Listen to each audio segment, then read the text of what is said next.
The 6 men meeting at Penn Station were some of the most powerful men in America. They arrived separately to not attract attention, each traveling under a false name and each sworn to absolute secrecy. It was supposed to be a duck hunting trip. At least, that's what they told their wives and staff. But this couldn't be further from the truth. Senator Nelson Aldrich, chairman of the U.S. Senate Finance Committee, invited the men to a private meeting on Jekyll Island. Henry P. Davidson helped to organize it behind the scenes at the behest of his boss, J.P. Morgan. He was the most powerful financier in the U.S. at the time and the puppeteer behind the scenes. The doors slammed behind them and the train began to move, heading south into the night. They began to draft a plan for America's future monetary policy, a system that would allow them to maintain control for generations by enslaving the entire country through national debt. This is the story of the creature from Jekyll Island. And it all began in 1907. Panic spread throughout New York. Trust companies collapsed, and crowds lined up outside banks, desperately trying to withdraw their savings. The banks had issued more credit and paper money than they could actually cover with gold reserves. And now this house of cards is threatening to collapse. Since there was no central bank, it was J.P. Morgan, the most powerful banker at the time, not the government, who stepped in to stop the bleeding. He summoned the heads of the largest banks to his office. One by one, he examined the books of the insolvent trusts, decided who would survive and who would go bankrupt, and ordered emergency payments in the millions to stop the loss of capital. Within a few days, he calmed the panic and even saved New York City from insolvency. This crisis was a wake-up call and increased the political urgency for reform. And of course, bankers noticed this and used the situation to their advantage. The financial and political elite portrayed the crisis as the inevitable collapse of a chaotic, unregulated, free market banking system, even though the reality was quite different. The banking system was not free, but rather a state-sanctioned cartel of licensed banks that were protected from real competition. The crisis was not the result of a free market, but arose because banks printed more paper money than they could cover with gold. The government allowed them to do so as long as they held government bonds, which made it easier for the state to continue borrowing.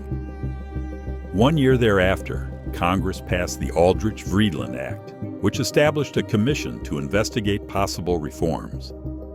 This National Monetary Commission, headed by Nelson Aldrich, traveled to Europe to study the central banks there. And they came back with a draft: the creation of a central bank that could print money, control interest rates, and lend to the government. They called it the Federal Reserve, an institution that would in reality be neither federal nor would have any reserves. What is the Federal Reserve, and what is your answer? Well, what it is, it's a cartel. It's not a government agency. It has the appearance of it being a government agency, and they went to great lengths to give it that facade. It does have the power of government because Congress voted to give the power of enforcement to it. But in its essence, underneath it, it's a cartel. It's nothing different than a banana cartel or an oil cartel or sugar cartel. It happens to be a banking cartel. They got together, they drew up the rules and regulations for their own industry, to self-regulate their own industry and what cartels do, and then they sent it to Congress, and they took off the label at the top that said banking cartel, and they erased that, and they said Federal Reserve Act. Congress passed it into law, and that's why we think it's a government agency, is because if you don't obey the rules that they set down for their own industry, you go to prison. And so it looks like a government agency. But basically the answer to your question is, it's a banking cartel. The Federal Reserve Act was written in secret, away from public scrutiny on Jekyll Island. Next to Aldrich and Davidson, the attendees were Frank Vanderlip, President of National City Bank; A. Piatt Andrew, Assistant Secretary of the Treasury; Benjamin Strong, Jr., Vice President of the Bankers Trust Company; and Paul Warburg, a German-born banker and partner at Kuhn, Loeb and Company. Together, these 6 men represented approximately 1/4 of the world's wealth at the time. In the time of muckraking journalism and a great public distrust for Wall Street and big banks, Aldrich was terrified of the press finding out about this meeting. That's why he made sure everyone followed all the rules and instructions to keep the meeting secret. And he succeeded. For 6 years, the public had no idea that this meeting had taken place. That was very decisive. If people knew that a small group of bankers had secretly designed the future U.S. banking policy, it could have killed the project before it even started. 25 years later, Frank Vanderlip was the first conspirator to openly admit to the meeting in an article for the Saturday Evening Post. He wrote, "I was as secretive, indeed as furtive, as any conspirator. Discovery, we knew, simply must not happen, or else all our time and effort would be wasted." By 1912, the first draft, called the Aldrich Plan, had been formally introduced in Congress. But opposition in Congress grew, especially among Democrats who demanded greater public control and transparency. A year later, the Democratic Party, led by Woodrow Wilson, won the presidency, presenting them with a new challenge. President Woodrow Wilson was not initially a supporter of a central bank, so the bankers had to use all their manipulative power. Colonel Edward Mandell House, President Wilson's closest advisor, played a key role in psychologically clearing the way. With strong ties to Wall Street, the Morgan Banking Group, and European financial elites, he influenced Wilson by presenting the legislation as a progressive reform designed to serve the public interest rather than the banking sector. His persuasion helped overcome Wilson's initial skepticism. Meanwhile, a targeted PR campaign was already in progress, launched immediately after the banking crisis to gain public support for a central bank. After Wilson's victory, they had to adjust their message and enforce even more the idea that it would be a progressive reform. They promoted the idea that a central bank was essential to prevent future economic crises. This messaging campaign reinforced the notion that without such a system, financial instability would persist. But these were just well-packaged lies. The problem with the banking crisis was not that there was no central bank, but that the banks printed more money than they had in gold reserves. A Federal Reserve that would bail out the banks and later the government itself in the event of bankruptcy would not solve the problem, but only exacerbate it. And additionally destroy the value of money through the expansion of the money supply. Inflation is made in Washington because only Washington can create money. And any other attribution to other groups of inflation is wrong. Consumers don't produce it. Producers don't produce it. The trade unions don't produce it. Foreign sheiks don't produce it. Oil imports don't produce it. What produces it is too much government spending and too much government creation of money and nothing else. They presented a new Federal Reserve Act in 1913. The core mechanisms were retained, but the structure was altered to appear more democratic and publicly accountable. To ensure that the bill would be passed, the bankers had one last trump card up their sleeves. By November, the Senate mailroom was overflowing. Clerks worked around the clock just to stack and sort the flood. Thousands of telegrams and letters each day, many word for word identical. To the press, it appeared to be a spontaneous groundswell of public support for the new banking reform. The bankers relaunched their nationwide campaign to give the illusion of popular support. Newspapers were flooded with editorials, letters, and news stories written by bank publicists but published as if written by concerned citizens. The telegrams and letters received by Congress were drafted by Wall Street, which forwarded them to its local banks and asked them to forward them to Congress in their own name.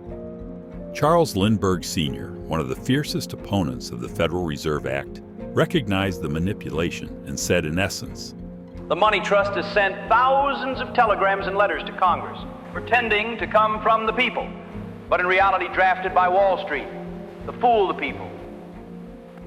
But his warnings were to no avail.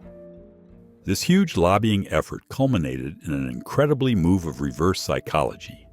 Many of the same bankers who helped design the original plan now publicly criticized the Federal Reserve Act, pretending it would limit their influence. By feigning opposition, they helped fool the public into believing that the new Federal Reserve System was not in the interest of the banks, when in fact, it granted them a legalized monopoly on money creation, cloaked in the illusion of federal control and independence. The Federal Reserve Act was deliberately put to the vote shortly before Christmas 1913, when many members of Congress were already on vacation. There was less opposition in the Senate and House of Representatives, so the act passed relatively smoothly. Wilson signed the bill into law on December 23, 1913, while most Americans were busy celebrating the holidays. By that, the creature of Jekyll Island was born.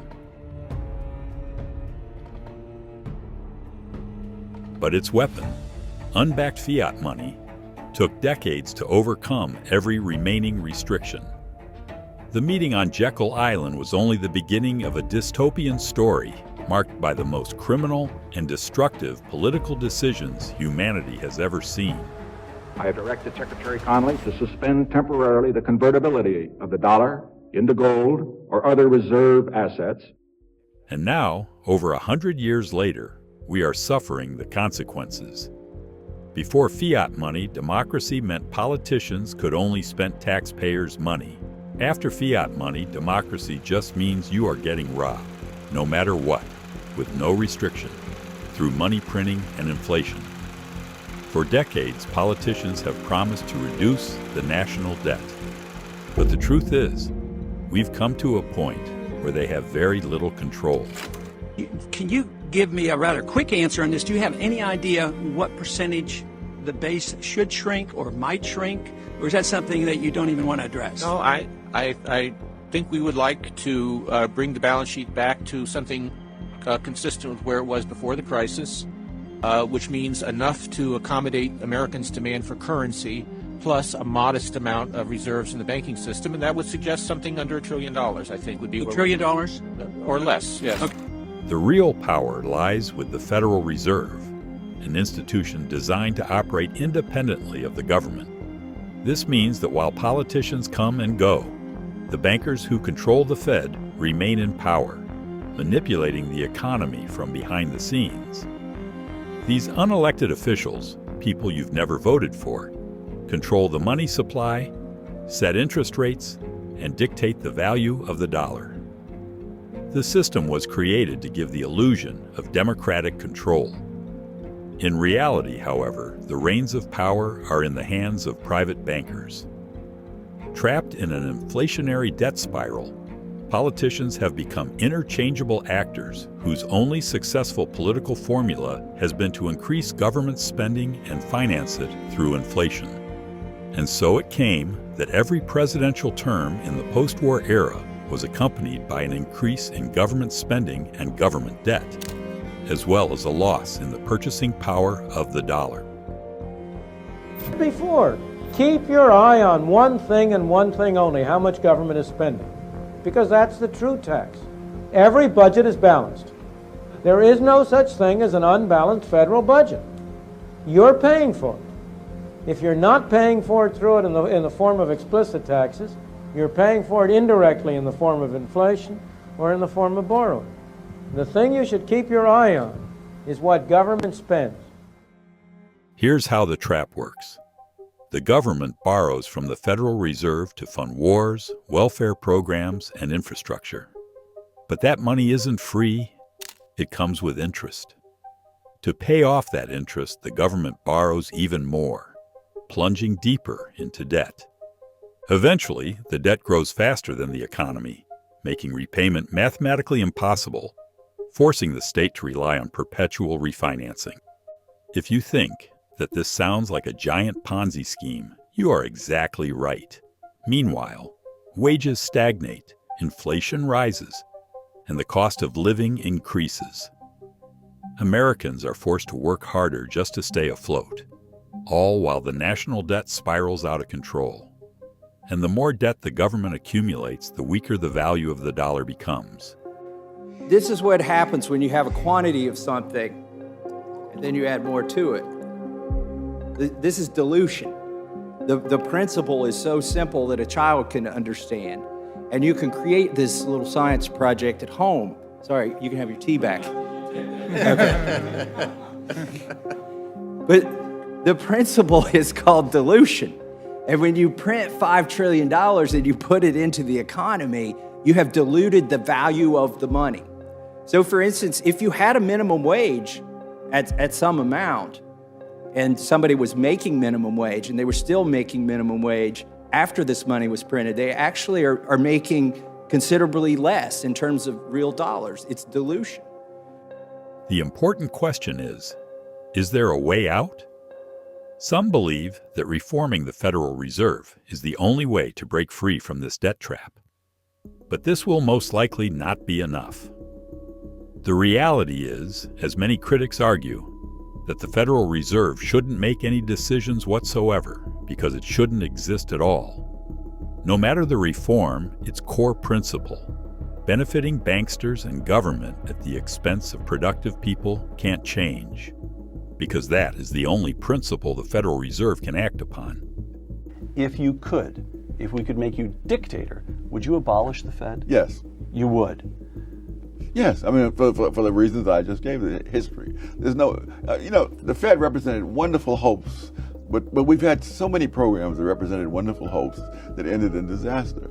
I don't doubt that someone who is sufficiently scholarly could come up with examples of where the Federal Reserve made things better. But the question is, overall, what was it supposed to do? It was supposed to not only prevent bank failures, it was supposed to prevent huge changes in the money supply, in particular, great deflations. Right. The greatest deflation in American history occurred under the Federal Reserve System. But the abolishment of the Federal Reserve will most likely never happen. Congress and the President would be needed to dismantle it. But the Fed is Congress and the President's drug dealer. When the money-drug addiction is stopped, the consequences of a century of money printing will come to light. And these consequences will not only ruin the president politically, but probably also the entire state structure, as it's in a position where it can only operate as long as the Fed gives them newly created money. And that reveals something even more disturbing about our system. So who's financing the government? Government is financed by treasury bonds, paper. And who buys the treasury bonds? Mostly the Fed. And how does the Fed buy them? By printing money. But what backing does the Fed have for that money being printed? The treasury bonds themselves. So basically, you finance the government by printing money out of thin air. Someone could ask, well, so if the government can print the limited amounts of money out of thin air, why do they collect taxes? The answer is simple, but it's very shocking. The real problem is that you pay high taxes only to uphold the illusion that you are funding the government, which you are not. This monetary system can't be fixed because it's not broken. It works perfectly, exactly as intended. And its only logical endpoint is the money printers own everything, while everyone else is a wage slave owning nothing. The decisions made over a century ago on Jekyll Island still haunt us today. The national debt is not just a number, it's a burden on every American citizen. As long as the Federal Reserve exists, the cycle of debt will continue, and the American people will remain enslaved by a system that serves the few at the expense of the many. At least if they keep using the dollar as their money. The central bank must be trusted not to debase the currency, but the history of fiat currencies is full of breaches of that trust. These are the words of Satoshi Nakamoto, the creator of Bitcoin. Where you store your economic energy is one of the most important decisions you can make. Today we learned about the Federal Reserve. Now it might be time to study Bitcoin. But of course, I'll leave that decision up to you.